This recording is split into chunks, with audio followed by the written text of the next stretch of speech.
Welcome to the Dork Forest. Jackie and her pals will never bore us. Shameless confessions about our obsession will make us laugh and smile. So let's explore the Dork Forest and dork out for a while. Hi, this is Jackie Kashian with a special intro because it's November and December.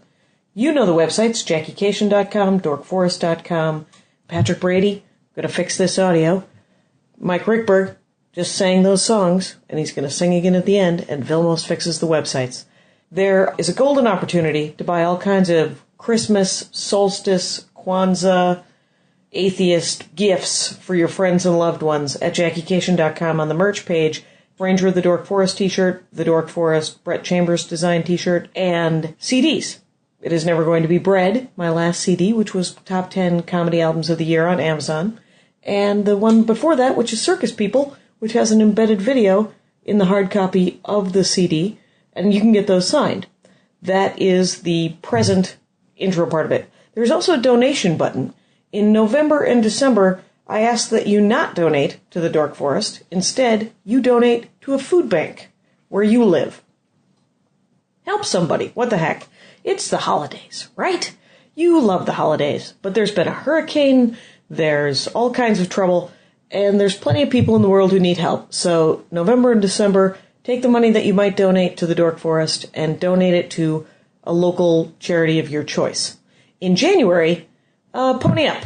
Everybody should donate, I don't know, $100 a year. What the heck?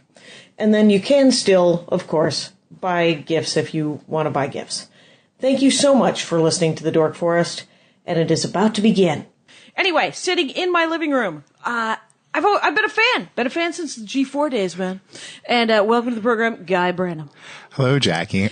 I'm a fan too. Also, I really like the Dork Forest T-shirt. It's pretty awesome. The new one? Yes. All right, well, you get a free shirt for doing the show. Oh, it's awesome. It won't fit me, but I'll still have it. Well, you're lucky because the two, the brown and the green Dork Forest T-shirts, yes. I actually happen to have in stock a couple of 3Xs. Oh, sweet. So maybe a 3, and they're American made. Hello. Yes, the ridiculousness of getting a T-shirt that I can actually wear will be very exciting. Particularly, it's a great T-shirt. That's it's exciting. A nice work. Bret Chambers, that's fan art from Bret Chambers from Portland, Oregon. And that, of course, that is a Rebel Alliance, right? The Rebel Alliance symbol. There's a D12 up high. He did, that font is beautiful. I don't know where he got that. What language is that? That is Elvish. And, it is from the end of... I should have been able to recognize it. Get this, Bret Chambers outdorked me, and I read The Lord of the Rings every year. So that is from... that's when Aragorn finds the white tree at the end of The Lord of the Rings, and he says, I have found it! And then he says that in Elvish, which I cannot pronounce. I once won $20 from somebody when Fellowship of the Ring came out by translating 5 words from Elvish into English. What? What 5 words? Angmar. Angmar, as in the king of the witch king of King of Angmar, yes. Yeah. It means Iron Fortress. Ooh, nice. And what else was there?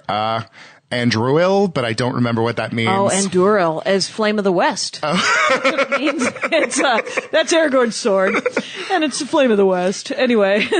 Also, the boy I lost my virginity to, I can always figure out within 5 minutes what his password is, because it will always be in Quenya.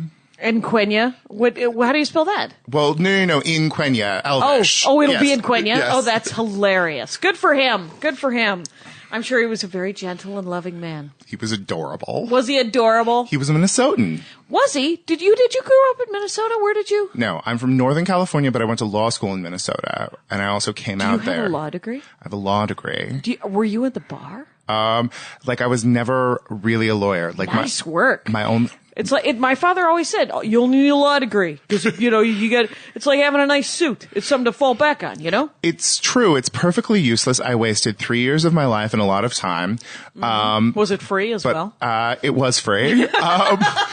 The one good thing I did was I went to the school that gave me a scholarship, which is why I spent 3 years in Minnesota. Oh. So I got away for free. Oh, you did go for free. Yes. Literally. Okay. Yeah. All right. Well, that's awesome. So you grew up in California. In rural Northern California on an almond farm. I don't know. See, people forget how big California is. Yes. And the fact is, you could realize if you went on Soaring California, because, when you say Northern California, do you genuinely mean, or do you mean the Bay Area? No, I mean further north. People always think when I say Northern California that I mean like the nice parts, like the Bay Area, or and like immediately north of the Bay Area, you have like wine country and things that are pretty. Yeah. But I'm talking about what I-5 does just keeps going. Eventually. Crescent City is the northernmost city in California, and I did a set there. I did a show there not knowing how far away it was when I first moved here. It's 16 hours from Los Angeles. Well, it's always ridiculous to drive to Oregon to realize you get to my house, there's still 7 hours of California left. Wow. What was the name of the town? It's called, I'm from just outside of Yuba City. Yuba City, okay. Yeah. Because Andy grew up in Oroville. Oh, seriously? Yeah. That's awesome. I recently did a show at Chico State, and it was so weird to be performing for these little children who are from my world. There was a cute boy in the audience I talked to, and he was from Oroville. And it's like, wow, Indian casinos and the dam that my grandpa helped build. Right. Well, when Andy found out about the Indian casino, because there's a comedy at that, or there used to be. Yeah. I'm sure Barry Neal has somehow destroyed it. But the Indian casino, Andy was like, no, Oroville is famous for having one Indian in 1912. Ishi, yes. Yeah, Ishi came down from the mountains, and he was the last Indian. So how the hell can there be an Indian casino? And I was like, well, the Chumash were everywhere. I understand.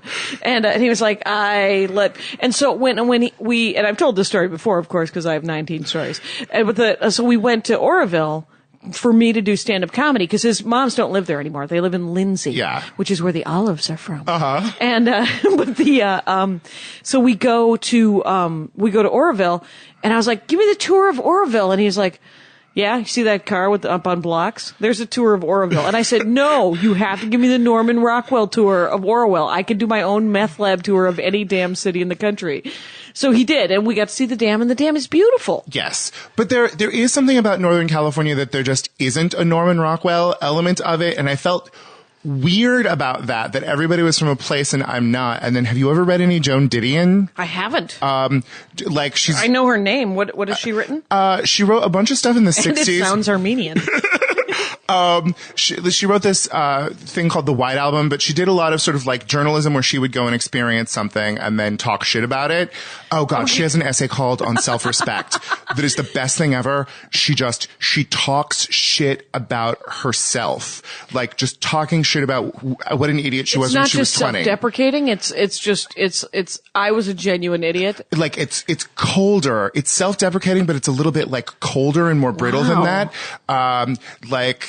Is that how she is? Is that the kind of stuff she writes when she shits on stuff? Is she really cold about it? Yeah, she's really cold and awesome, but like so introspective. And she very recently famously wrote this book called The Year of Magical Thinking, which was about her husband and her daughter dying like within a year of each other, and it's just holy crap, fucking brutal. Right. But like she's awesome and like weirdly funny.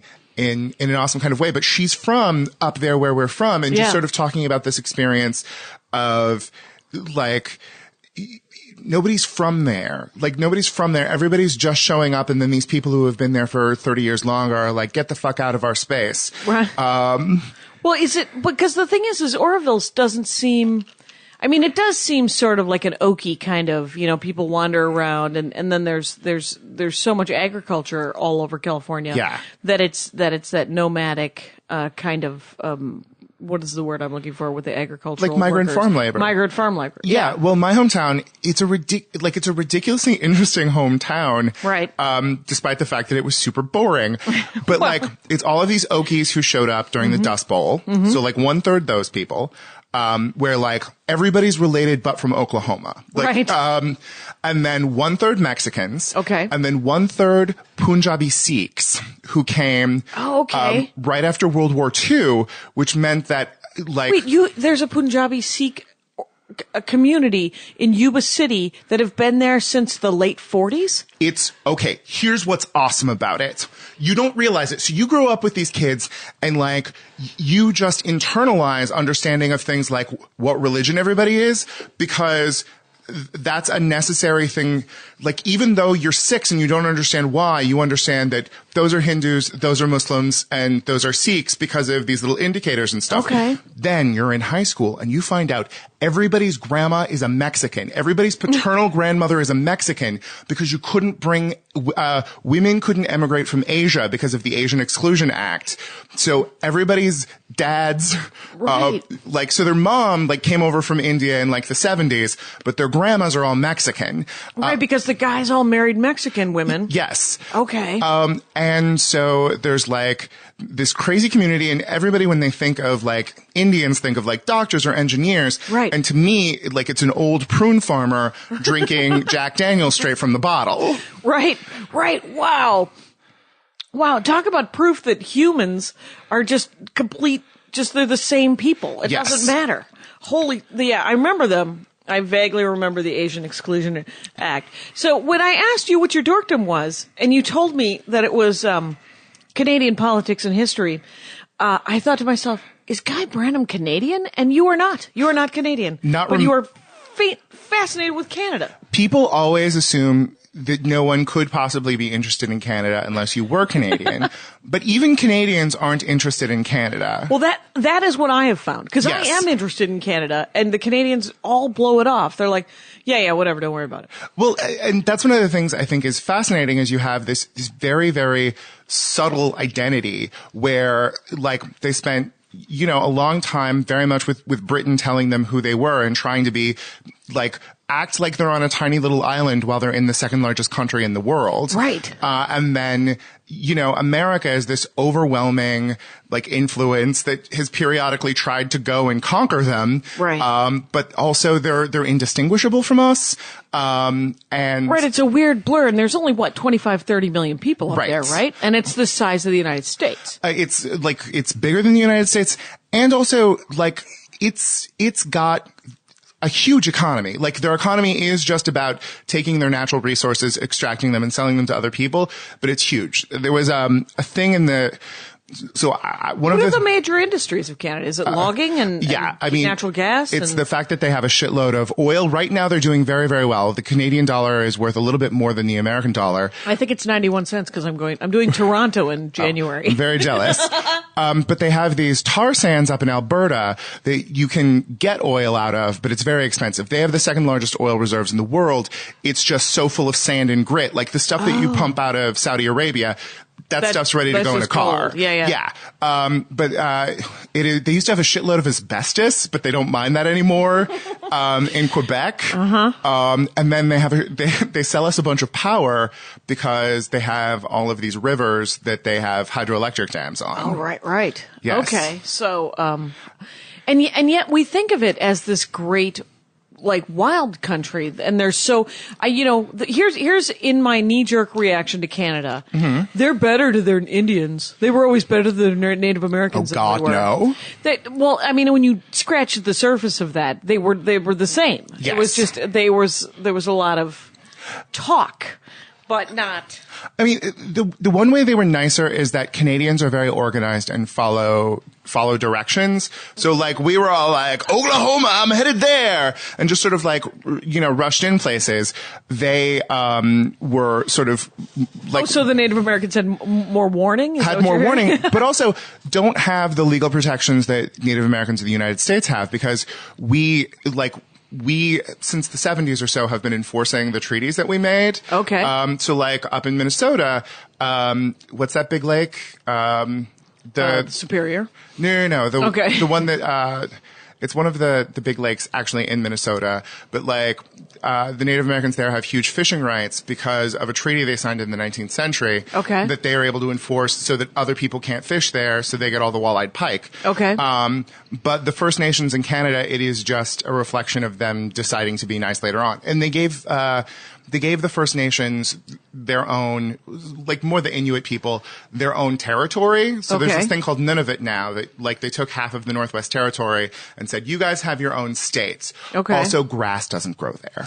Right. And it is Arctic almost. Yes. Yeah. Wow. So it's essentially just a reservation with much like we did, where we're pretty sure this is useless land. You can have it. And then they're going to find out that there's a giant diamond under there, or that's where the sun lives. One of my favorite stories, when I was in Minnesota in law school was, the Prairie Island Sioux Reservation had gotten too big, like the fact that they were a reservation. Which is in North Dakota. No, Prairie Island is on. Oh, wait, Prairie Island. Isn't that adjacent to Minneapolis or? Yeah, it's super close. So they had their reservation, so they we're gonna make some money. And they had a nuclear power plant. Right. And a casino. Right. And they started out and they were all making, like, the per capita income was $3,000 a year. After those two, they raised their per capita income to $6,000 a year and were storing spent fuel rods 300 yards from their daycare. Oh my God. It was hilarious. in a not great, yeah.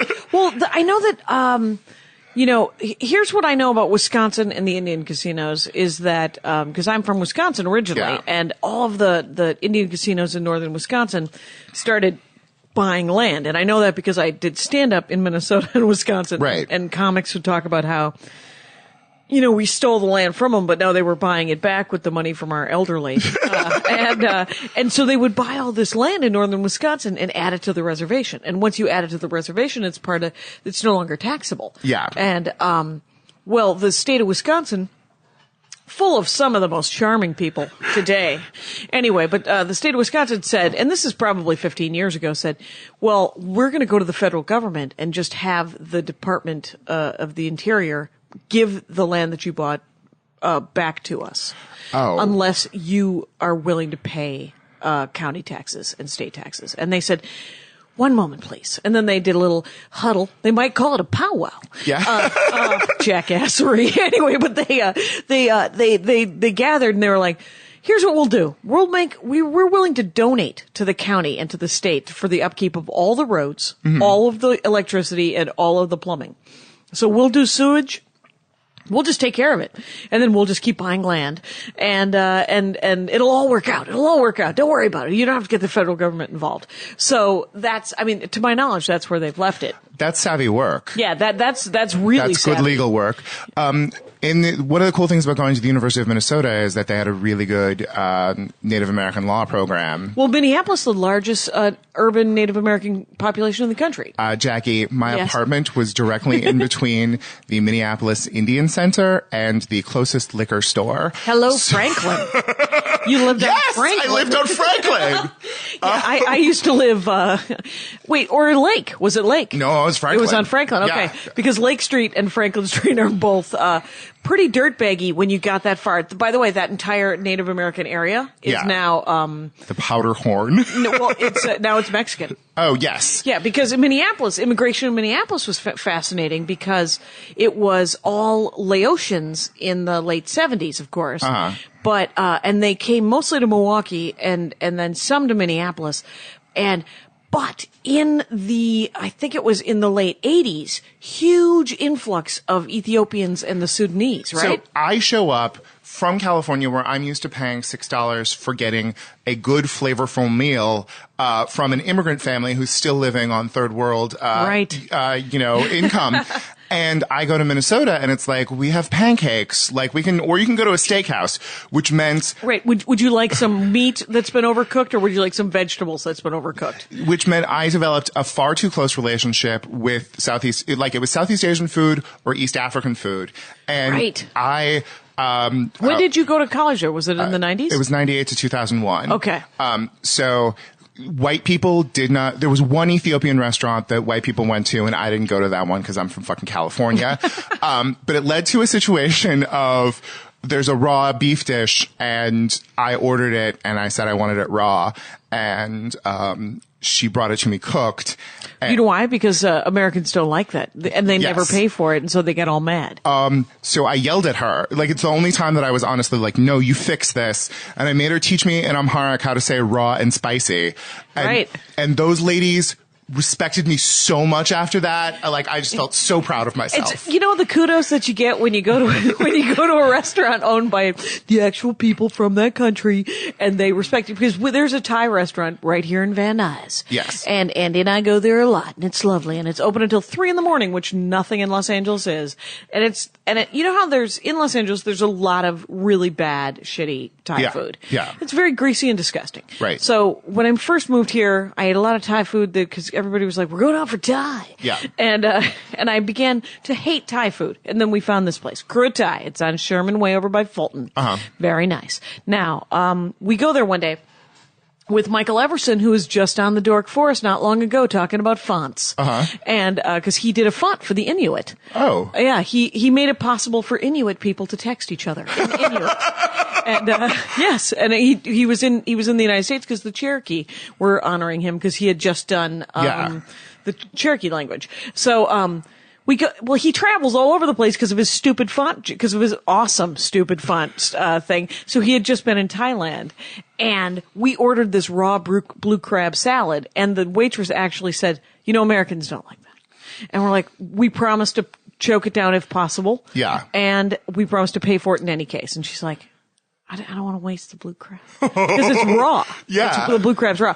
And we did eat it, and then we got it mild, and none of us could finish it. It Really? was so spicy. It was amazingly spicy. But it was very good, if you could get past the fact that your face was on fire. How Wisconsinite is your mouth?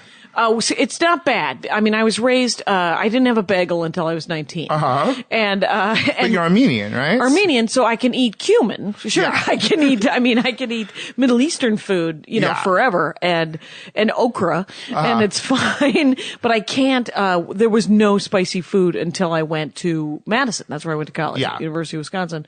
And I remember the first, there's a Tibetan Himalayan restaurant on State Street that is really, really good. I had lunch 8-9 months ago with John Kovalik there, and it is super spicy and really, I found it interesting. My parents do not. They were never interested. Parents are interesting. My parents will be very, very adventuresome about some stuff. But my mom, when I took her to East African food, she was just like, nope, I will not be returning. Yes. There's an African restaurant over right past Sepulveda and it's East African, and I forget what country. Yeah. But we ordered a bunch of food, and no one will go back with me. There was a lot of goat. Yes. And I don't mind goat. I mean, it's an acquired taste. Like, Andy doesn't particularly like lamb very much. He doesn't dislike it, but he wasn't raised on it as a delicacy. Yeah. Where your dad's like, no, I'm going to be eating this. And then all of a sudden you want it. Yes. Because he likes it. Yes. And so that's what I think of lamb. I love lamb. There was something very cool about being in Minnesota, and there are these it started me on this thing of, if there's a supermarket nearby for some ethnic group that I do not belong to, I'll go in there and I'll learn. Just because there were things like getting an avocado in Minnesota isn't really an option, but it is not an easy thing. But those Mexican, the Mexican supermarkets, in the Powderhorn had them, and they were cheap. They were so much cheaper than they were at LUNDS. Right. And so I would go there and do that. And then once you're there, you start trying to figure things out. And when I was in Minnesota, I would just go get a man cut up some goat for me and then figure out what I do with some goat. There's there's an awesome Korean supermarket over, west of here that I like to go to for fish, because they have a lot of fish, and it's super fresh, except for that it smells fishy. Like, they're not necessarily, every night they're not taking everything out, bleaching it, and then starting over the next day. They're just, wiping it down, and then the next day there's more fish. Korean markets always have that smell of, we've been setting our meat out to marinate. Right. And we invented kimchi. Leave us alone. Yes. My mom, when I went to the Ethiopian place for the first time, I was I was 22 years old, and my mom worked in a cafeteria, and so I was like, hey, is it all right for me to eat this raw beef? And she was like, they know what they're doing. Oh, good for her. Yes. I like her response. She has so much respect for old ethnic ladies and the notion good for her. that like, yeah. they know what they're doing. Right. They got old on purpose. Yes. They know what they're serving their own children. I know. The weird thing about LUNDS, Rangers of the Dork Forest, is that it's the only grocery store I've ever been into that has carpeting. No, you're talking about Byerly's. Oh, is it Byerly's? Yes. But there was, cause LUNDS was Busted. LUNDS was the fancy supermarket that was in Minneapolis, but then Byerly's is this crazy fancier supermarket. In like a diner. In a diner. Yeah. It's ridiculous. Yes, it is ridiculous. Because it has carpeting and there's food. What are you doing? There's chandeliers. It's amazing. The lighting is ridiculous. It's very romantic. And they also have these ridiculous setups because it's so cold and you're a rich lawyer's wife so that you don't have to carry your stuff out to your car in the cold. Oh, right. You just like pull up and there's a weird conveyor belt that has your stuff on it. They send stuff out and sometimes there's a kid that'll go out with you like it's 1952. Oh, there was and you can't tip them. Like I tried to tip the kid because I live in a world where nobody does California. things. Right, and people should be tipped if Yes. they're doing something extra. And the kid was like, I actually will get fired if I take that. Learning that teenagers are the Mexicans of the Midwest was the most like mind-blowing thing to me when I that's why people in the Midwest have children. So you can make someone cut your lawn so that you can make someone shovel your. I remember when my dad came back into our lives when I was 7 because my parents had separated and my mom died and then so my dad comes back into our lives and we have my oldest brother was 17 and so he was gone, but I have 3 older brothers and my older sister and myself, and winter comes and all of a sudden we are all handed shovels because now we live in a house. We don't live in an apartment stacked like cordwood like crazies. We live in a house and my stepmother's like, no, your father will have a heart attack if he has to shovel this driveway. And I look back at it, I think he was 35. Yeah. No, he's not. He's not going to get a heart attack. And pay someone $20. It was a really long driveway. Yeah. So, yeah, that's a great story. That's how it ends, though. That's all right. So, talk to me about Canadian history. Well, I mean, I think that's one of the very real things about Canada is you might die. Like everywhere around you, there's a constant you might die. And like I fell in love with Canada just as a concept. 2 things. First of all, like growing up with the World Book Encyclopedia, you've got these articles like about all of the states, and I loved going into just like a whole of just like reading an article. Right. I liked the M Encyclopedia because it had the mythology article in it. Okay. But it also, that led me to Massachusetts and Michigan and then Manitoba. And I'm like, what the fuck is Manitoba? And it's set up just like a state because they sold the World Book Encyclopedias to both the United States and Canada. Why not? They all speak English. Right. But they have stuff about a state in the same way. And then you realize they have stuff about the prime ministers, like the same kind of articles as you have for a president. The presidents, yeah. But it's kind of ridiculous because some of these prime ministers only served for like 9 months or something like that. It's not like a president. Because it's a parliamentary appointee kind of situation. Yes. So, I mean, it just leads to the weird way that Canada is always trying to work along systems that work for either Britain or the United States, but don't work for them. And frequently, like, try to combine the two of them in a way that's just ridiculous. Like? Okay. They have a federal parliamentary system, which is fucked up. So in a parliamentary system, all power is in the parliament. Whoever has the most seats in the parliament is in control of everything. There isn't separation of powers. Here, we have separation of powers. We have 50 states. Each of those states is sovereign. They can run their own shit. Canada confederates in 1867, a couple of years after our Civil War. So they're like, we don't want their problems. So they set up a system where it's totally centralized. It's very centralized, but all of they do have parliaments for each of their provinces who have this unitary system, but they have a very limited number of powers. So it leads to this fucked up situation of having weird third parties exist in right now. The Greens and the Libertarians, essentially, the Green Party and the DFL, not Democrat Farm Labor. No, it's the New Democrats control British Columbia. Forever, you had Quebec voting for, sending only Quebec separatists to the parliament. So you had like all of these crazy different parties competing, and in a parliamentary system that's still whoever gets the most votes wins. But you've got like 5 viable parties, which means you have parties that are getting like 20, 30% of the vote, but not getting anybody elected, which means in 1988, their Republican Party stopped existing. Okay, so their Conservative Party is running the country. 1984, Brian Mulroney, he's running the party. Right. He sort of like fucks up. People don't like him. And then they have an election, and his party does all right, but smaller parties also do okay, which means only 2 conservatives get elected, and everyone else is a liberal. You think that's crazy. One of their parties just stopped existing. And it's sort of... Wait.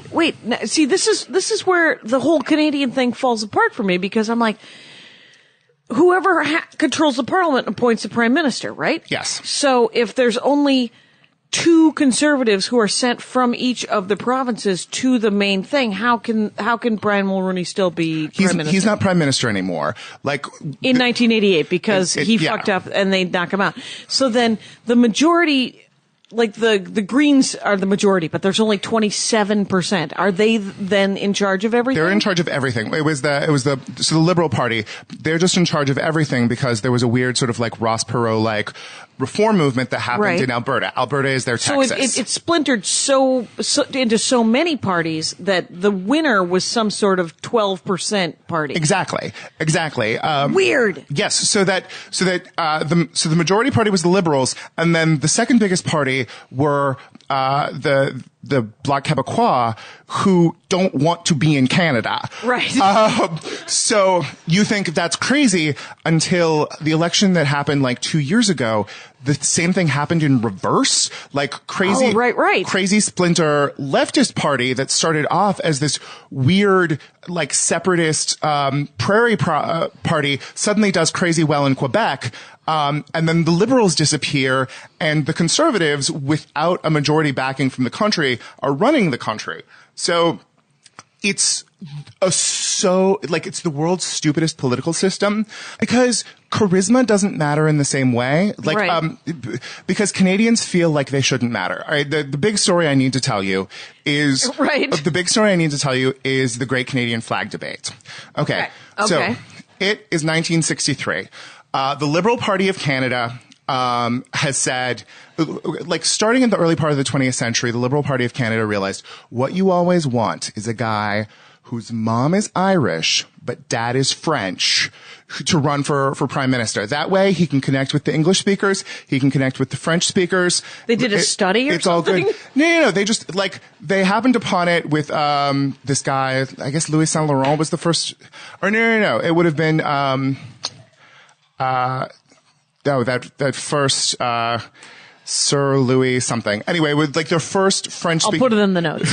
Their first French-speaking prime minister, like, they really got it. Louis Saint Laurent was the first one who was half Irish. Point is, French people can be charismatic. French people can be exciting, but like all of their English politicians were just... English speakers were just very, very responsible and very much like, what does London say we should do? Like, we should be responsible to that. Let's not be noteworthy in any way. And like they would, like when England went into World War I, they were saying like, there were people who were like, we should declare war to be on England's side. And like, no, we don't have to declare war. We're still part of England. Like, that was their big debate. Wait, they said we don't have to declare war because we already have, essentially? Because we're part of England? Yes, and then other people are like, but we're our own country, we should declare war? They didn't, like... So they couldn't tell that they were their own country. Canada didn't know if it was its own country. Like their process of independence is. I'm sorry, Canadians. That actually very funny. It's so slow. Like it isn't until 1931 that they get most of control over themselves. Until that point in time, Parliament in London could just be like, no, you're doing this, or we're taxing you like this, and they just had to take it. Okay. So in 31, they decided we should actually be in charge of our own destiny a little bit. They did not decide it. London was like, you guys should probably, like, it's time. It was mom saying it's time for you to move out of the house. Wow. Okay. So, in 1963, they're like old, half French, half Irish guy retires. Right. And the Liberal Party has to pick a new leader. They get a nice diplomat from the UN. It's the sort of thing America would never do, of like, hey, get out of the way, local politicians who really just want to be politicians. This man is a responsible diplomat and professor. We'll let him be in charge. Like he was the Al Gore. They went to like an academic? Yes, they went to an academic. Well, I mean, there's part of me that's like, oh yeah, that guy, he's been studying how it ought to be done. Yes, which is what Canada is all about. And so this guy, he had previously served as Minister of External Affairs. They couldn't have a Minister of Foreign Affairs because they're not a country. So and one of the things he says in his big campaign in 1963 is, we're going to get a flag. And the nation goes crazy. They go nuts. He goes to a meeting of their veterans of foreign wars and says, we're going to pick a flag. And they go apeshit. No, we died under the Union Jack. We are British citizens. We're not doing it. We're not doing it. Well, at the same time, a quarter of this country are French people, like French speakers, who rioted every time that they were drafted into the military. They were like, this is somebody else's war. Right. And like in 1960, like, Quebec changes. In 1960, it's one of the awesomest things ever. They just like start managing their shit. They start building all of these hydroelectric dams, and they're like, shit's changing. And he realizes it, but like the English speakers who have been running this country forever, don't notice. So Lester Pearson, Mike Pearson, says they're going to have a flag of their own. Why Lester Pearson, Mike Pearson? Oh. It's the most Canadian of stories. So this guy, this is the academic professor guy. Right. And he was like a kick-ass hockey player when he was a young kid. And his name was Lester Pearson, which is the dorkiest of names. Yes. And he went to England to learn how to fly planes in World War I. And the British guy who was training him was like, you can't kill people named Lester. I'm going to call you Mike. Wait, his flight instructor was like, Lester's queer. We're not doing it. Yes. Charming. Absolutely awesome. Okay. So, like the evil, awesome Nixon of Canada. There's this guy, named John Diefenbaker, who's like just a surly conservative from Manitoba or Saskatchewan. And he's like, no, we're not going to have a flag of our own. The flag that Canada used at the time was what you would use for a boat. It was what you would use for a British boat that docked in Canada. And so that was their flag. Was the sort of the international like maritime flag or something? It was it was essentially saying that Canada is a big British boat. I'm gonna find that and put an image on the notes. It's the Canadian Red Ensign.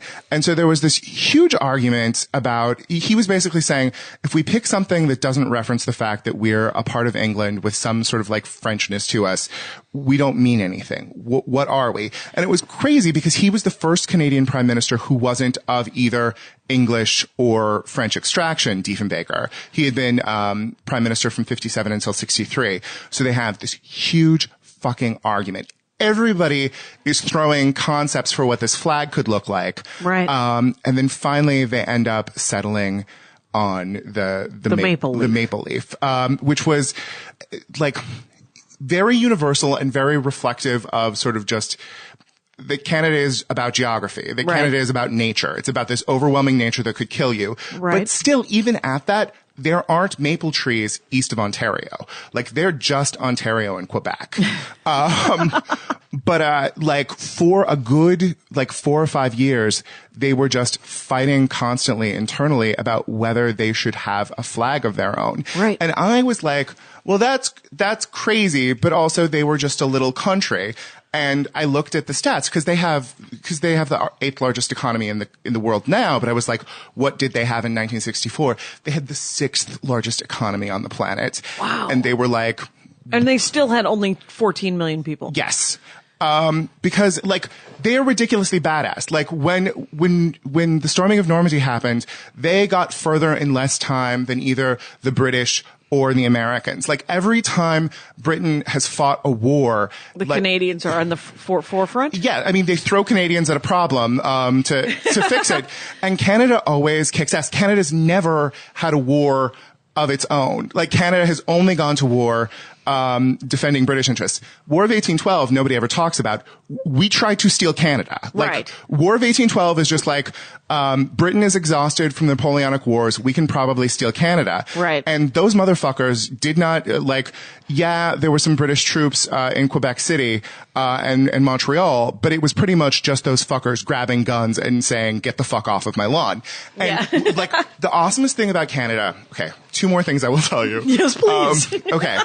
It's the best. First of all, you never think about where those English-speaking Canadians came from, the first ones, because, I was like, well, how come when we rebelled, why didn't they rebel? Like, why didn't they? And the answer, yeah. Like, you mean in 1776? In 1776. Okay. Why didn't they come with us? And the answer is there pretty much weren't English speakers there. It was mostly French, right? Yes. There were only 10,000 English speakers. Britain had only had most of Canada for about 10 years at that point. It was literally 10 years. Yes. I remember that because of the French and American War. Yeah. So France either got to keep Guadeloupe, an island, or all of Canada. And Voltaire famously referred to it as a couple of acres of snow. They were just like, it's fucking useless. Okay. So then when we had the revolution at the end, what do we do with all of these loyalists? What do we do with all of these people who still want to be part of the British Empire? So Britain, and also black people who had fought for the British, who were now slaves again. Well, they got freed because they were still held by the British.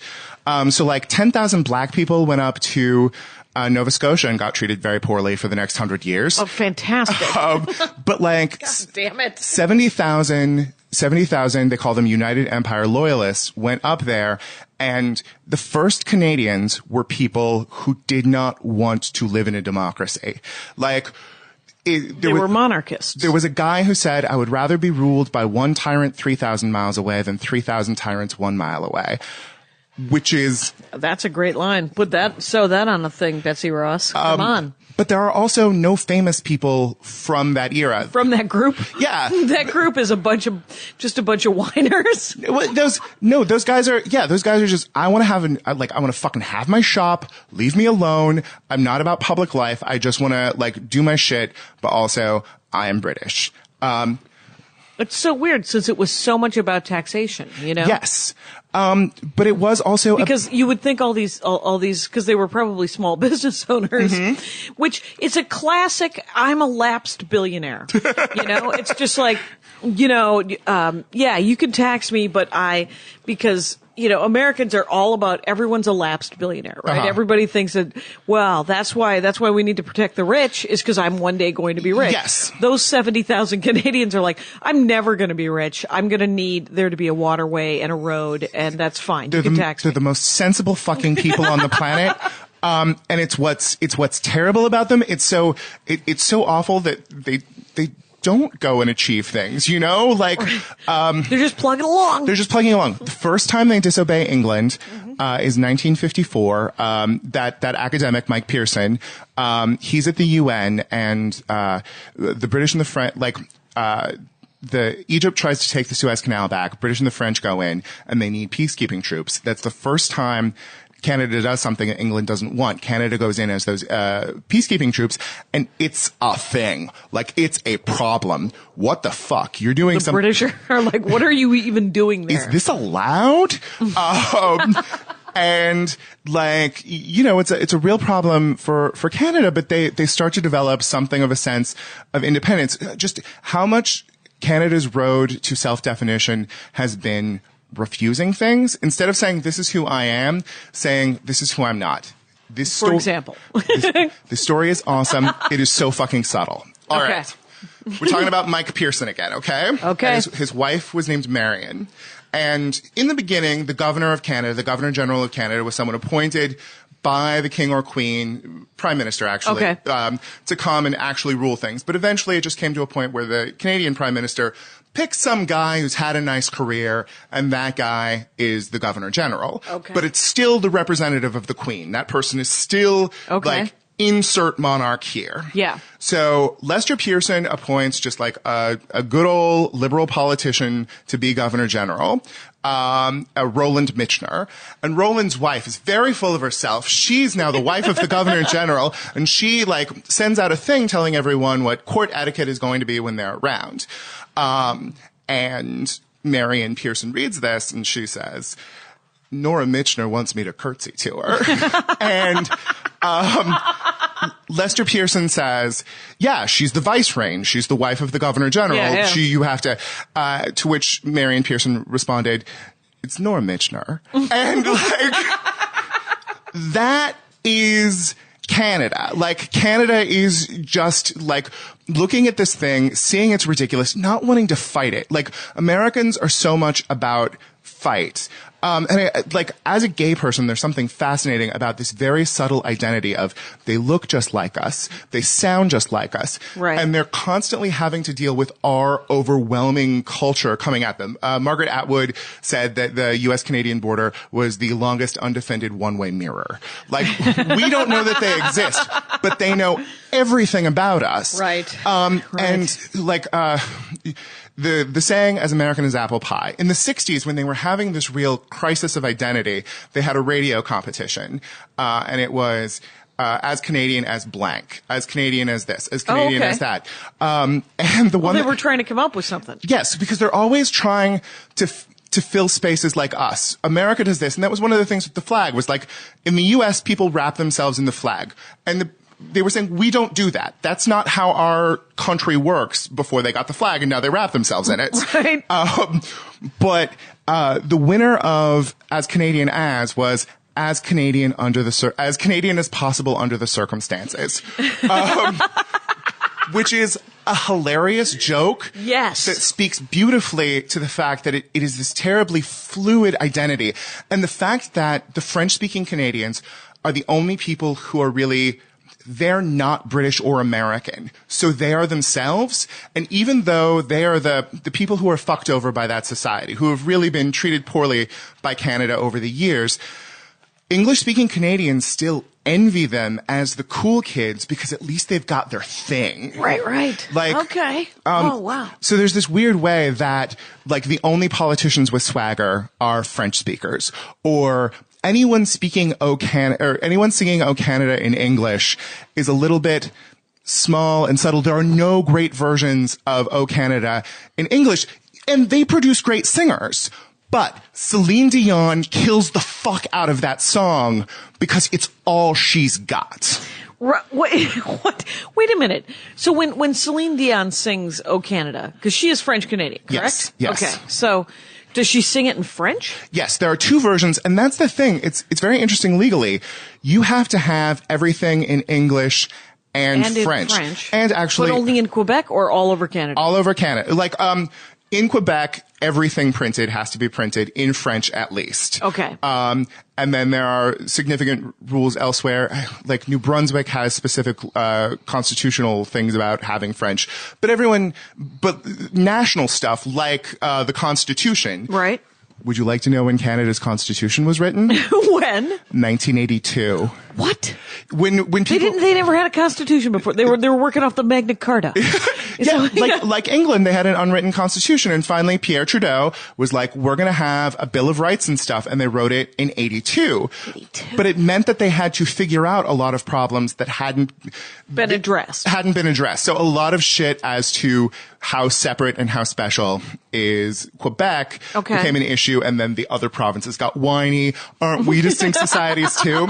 But the great thing about the national anthem is like, it's this kind of responsible song in English about like, we're on guard for we're prepared if the Americans try to invade. Right. But the French version, they talk about flowers and the cross and like amazing exploits. Okay. Wow. I will put that in the notes. It's so much more exciting. And then even like Alanis Morissette is a great singer. Jan Arden is a great singer. But like when they sing, and these days, like our politically correct thing is you sing a version that's a little bit French, a little bit English. Oh, really? And everybody's excited.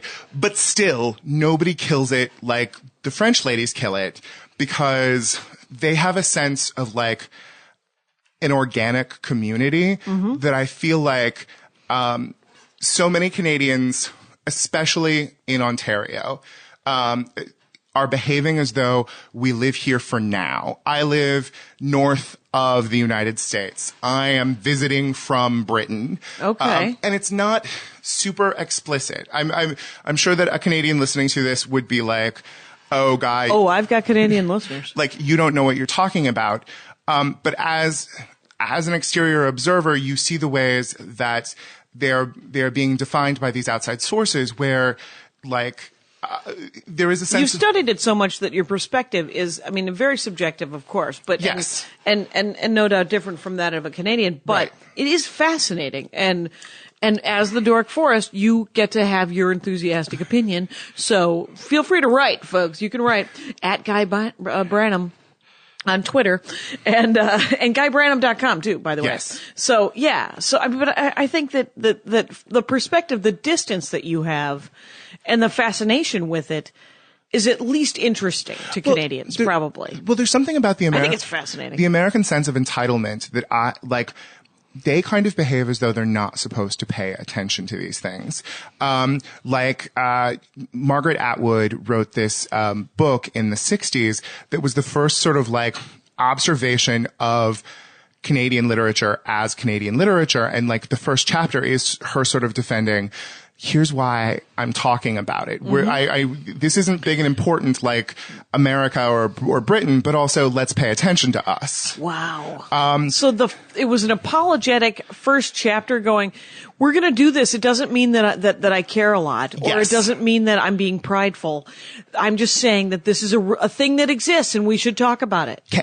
Canada is A little so defensive. Canada is so scared of being proud. Canada is so defensive. Like it is, they call it the garrison mentality. It is everybody feeling like some shit's about to happen and Yeah. I'm preparing for it, which as a Jew, I think has a great appeal. But like, and also I think it's one of the reasons they produce so many good comedians is because they are fully aware of our culture, but have a distance from it. Right.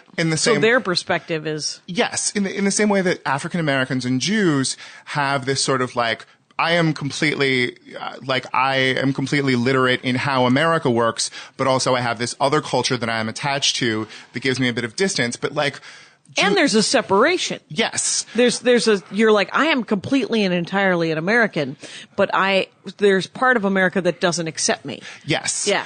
But and here's where it gets similar to being gay, is they have a hideable distance. And they have a distance that doesn't necessarily have meaning to it. Like, because they look just like us. Because Right. they can pass for Americans. They can pass for Americans. And so... And we can put Canadian flags when we travel around the world. Yes. Well, I mean, it is like being gay, and the only way you can express Canadianness is in some kind of performance of Canadianness, because if you're just being yourself, people are going to look at you unless you say a boot or tomorrow, right. like, or have a flag on you. Most people abroad are going to assume that you're American. Yeah. And in having an identity that you don't there are so many people who have come here and just, you know, been famous without ever sort of being Canadian in any way.